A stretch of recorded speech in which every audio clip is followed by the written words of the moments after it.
Good afternoon. I am Malens, and I come from the richest country in the world.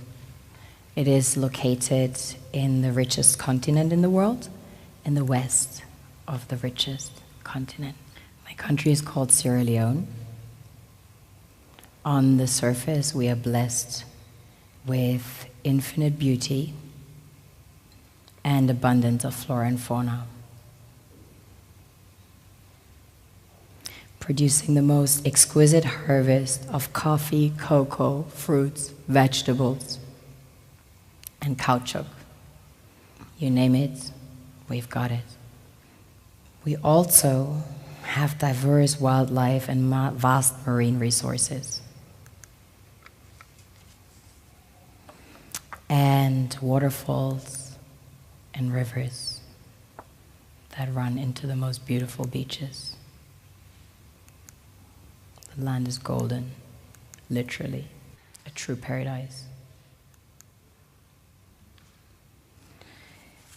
Which, of course, is inhabited by the most beautiful souls.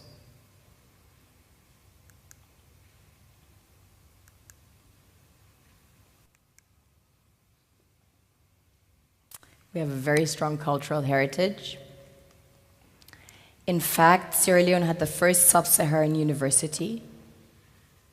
Prior to that, there was one in the kingdom of Timbuktu, which was the first university in the world, succeeding the great Gnostic schools of Egypt and Osiris. On a deeper level, we are blessed with the real treasures the kings and queens of this world desire.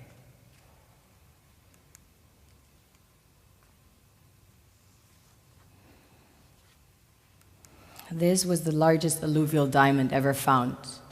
It weighs almost 1,000 carats, 969 to be precise. This beauty was found by an old lady in her backyard about 2 years ago, 125 carats. Some people mine gold in their backyards. That's quite common.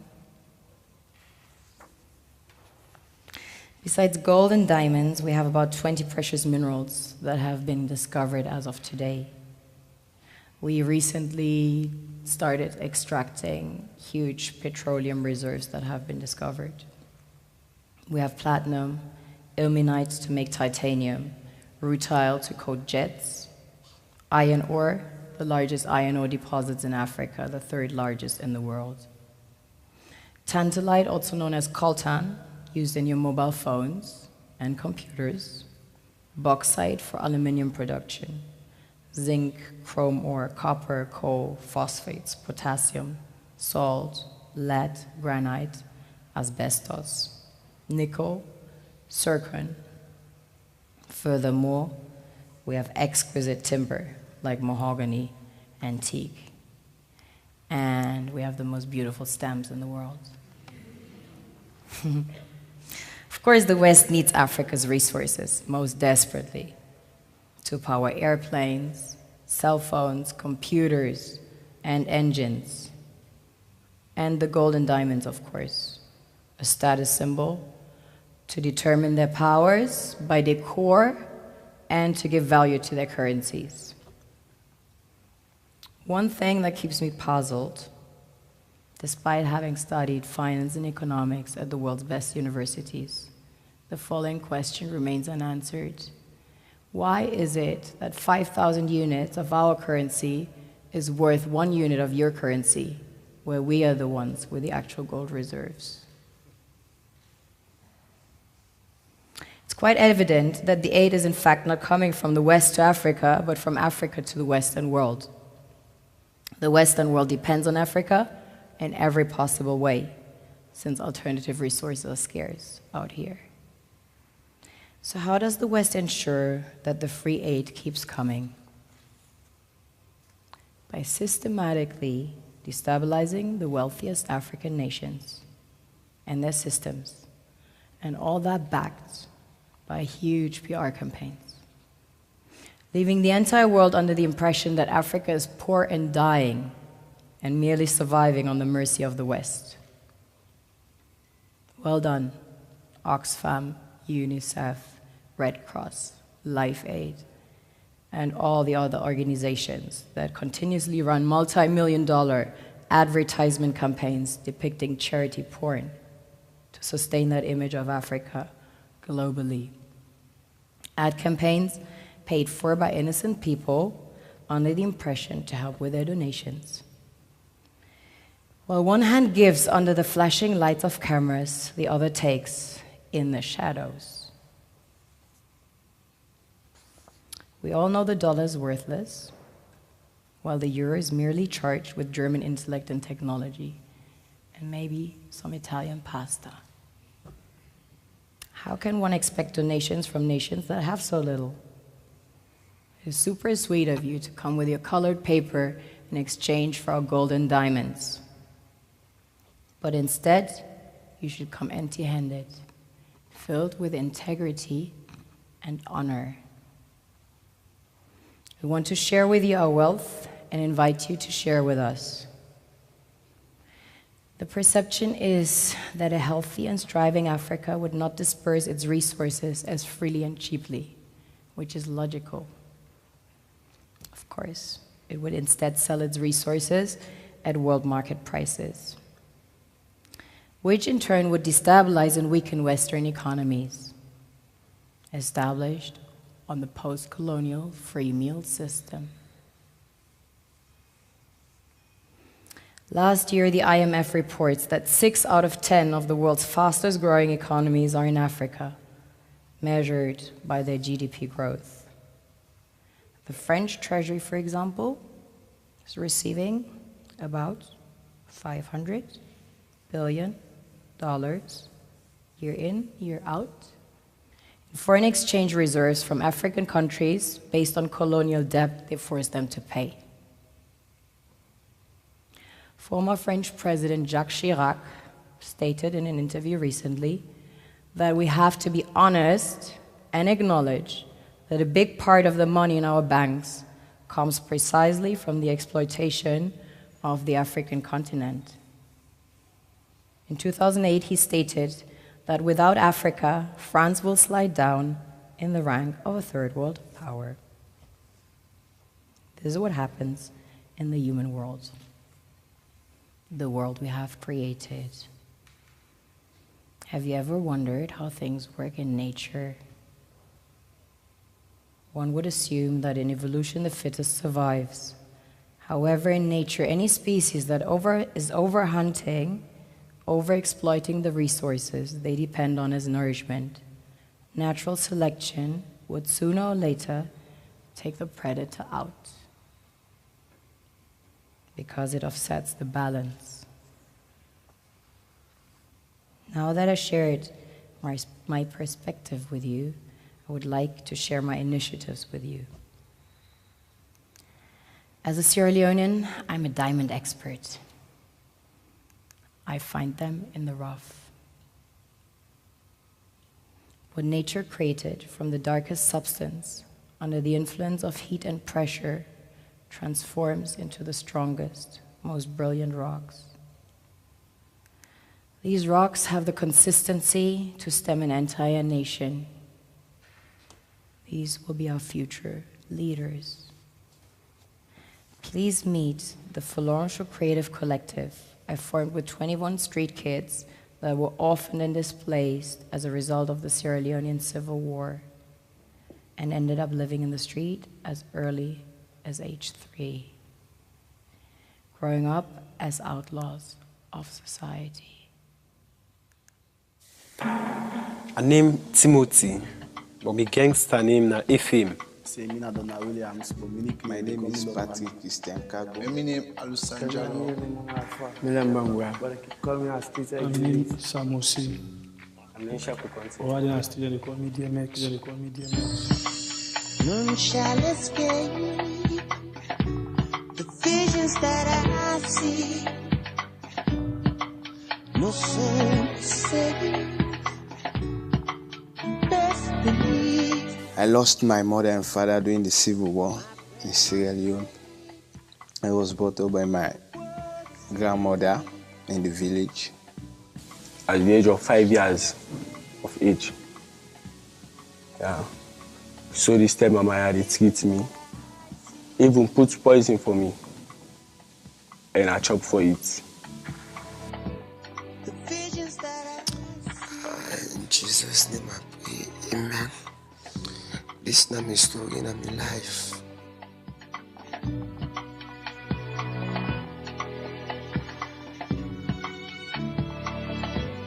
I would not the man who formed la base. Yes, I would not the first man who begin lock la base. Stay other gangster the Kaisai la base. And la base is it now. The team, all man fearful of the team. the visions that I see.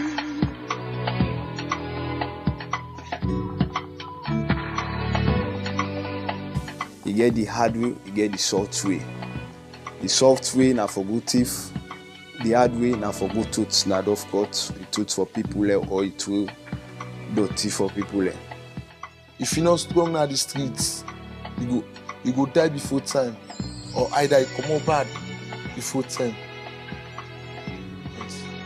2001 when I come on the streets, I did do them bad, I did thief, I did job phone, I did do all them bad life. Till 2010, I can shoot my lens.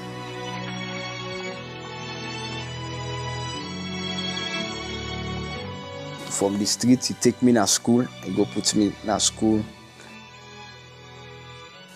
I dey live fine now. Then me own thing what I want to do in the future, I want to study law. I get that determination they always. So I want to become a lawyer, me future than the. Best believe my breath must break. My future plan, see what I able to do for help me own family.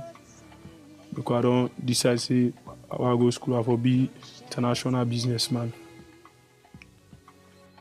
So me, some of me company, the way they live their wayward life there, I wish them back would change like me. For let them go, they left them style here. Let them they imagine say all the rough style here not fine for mortal man. Mortal man, a more possible for the reason and wish for better future in this world.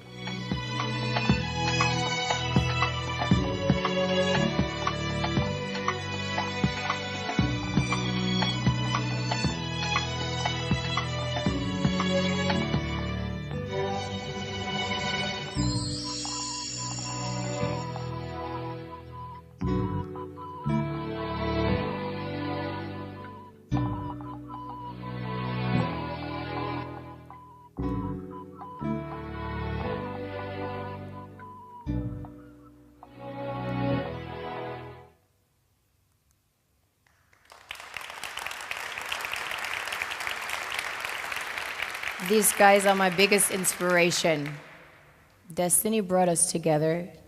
I met them by a chance encounter in 2010. 2011, they all started living with me, 21 in number. Wonderful things happen when creatives meet with mutual respect.